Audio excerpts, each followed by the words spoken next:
Hello friends, કેમ છો બધા? આજે હું તમારી સાથે શેર કરીશ છાશમાં વઘારેલી રોટલીની રેસીપી, જે આ વરસાદની સિઝનમાં ગરમ ગરમ ખાવાની ખૂબ જ મજા પડી જાય છે. તો સૌ પ્રથમ હું અહીં રોટલી લઈ લઈશ. રોટલી લઈ લીધા બાદ હું એના પીસીસ કરી એને છાશમાં 5 મિનિટ માટે પલાળવા માટે મૂકી દઈશ. 2 રોટલીમાં મેં અહીં 1.5 કપ જેટલી છાશ લીધી છે. રોટલી એકદમ બુડબુડ રહે એ રીતે આપણે છાશ એમાં લેવાની છે.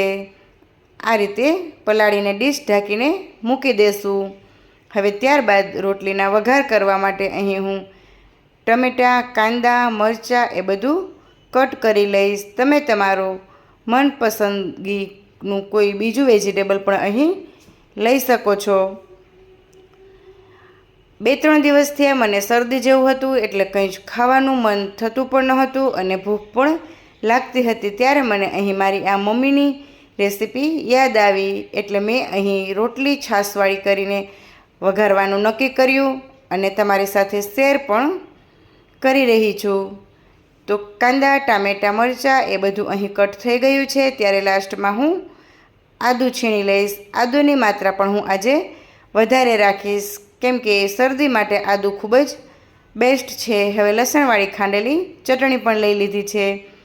તેલ સરસ ગરમ થઈ ગયું છે. ત્યારે હું એમાં રાઈ એડ કરીશ, જીરું એડ કરીશ, હિંગ અને હળદર એડ કરીશ, મીઠા લીમડાના પાન એડ કરીશ અને આદુ મરચાંની પેસ્ટ એડ કરીશ. હવે આ બધાને થોડીવાર તેલમાં સાંતળી લઈશ. ત્યારબાદ એમાં હું કાંદા એડ કરીશ અને લસણવાળી ચટણી એડ કરીશ.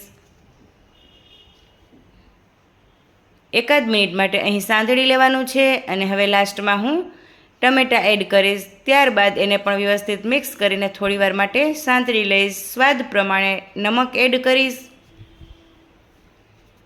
અહીં આપણે વધારે પડતું આ કાંદા ટામેટાને નથી સાંતળવાના, આ રીતે અધકચરા જ એવા સાંતળવાના છે, જેનો ટેસ્ટ ખૂબ જ સરસ લાગે છે. હવે હું અહીં છાશમાં પલાળેલી રોટલી એડ કરી દઈશ અને 5 થી 7 મિનિટ માટે મીડિયમ ટુ લો ફ્લેમ પર રોટલીને ઉકળવા દઈશ. હવે સ્વાદ પ્રમાણે અહીં ધાણા જીરું પાવડર એડ કરીશ અને ત્યારબાદ હું અહીં 1 ચમચી જેટલો ગોળ એડ કરીશ અને ખટાશમાં અહીં ટામેટું પણ એડ કર્યું છે અને જે મેં છાશ લીધી હતી એ મીડિયમ ખાટી હતી. અહીં આપણે આ રોટલી વઘારીએ એમાં આપણે છાશનો જે ઉપયોગ કરીએ એ થોડી ખટાશવાળી લેવાની છે, એટલે આ વઘારેલી રોટલીનો ટેસ્ટ ખૂબ જ ખાટો મીઠો આવશે. હવે લાસ્ટમાં એડ કરીશ લીલા સમારેલા ધાણા ભાજી. તો અહીં આપણી આ વઘારેલી રોટલી બનીને ખાવા માટે તૈયાર છે. ત્યારે હું એક પ્લેટમાં મારા માટે સર્વ કરી લઈશ અને હું અહીં ગરમ ગરમ જ આ રોટલી જમી લઈશ. જો તમને મારો આ છાશમાં વઘારેલી રોટલીનો રેસીપી વિડીયો ગમ્યો હોય તો મારી ચેનલને લાઇક, શેર અને નવા હોય તો સબસ્ક્રાઈબ કરવાનું ભૂલશો નહીં. સાથે જ બેલ આઇકન પણ જરૂરથી પ્રેસ કરજો, જેથી કરીને તમને મારા આવા રેસીપી વિડીયોની નોટિફિકેશન મળતી રહે. ખરેખર ખૂબ જ ટેસ્ટી બની છે આ છાશવાળી વઘારેલી રોટલી. Thank you for watching.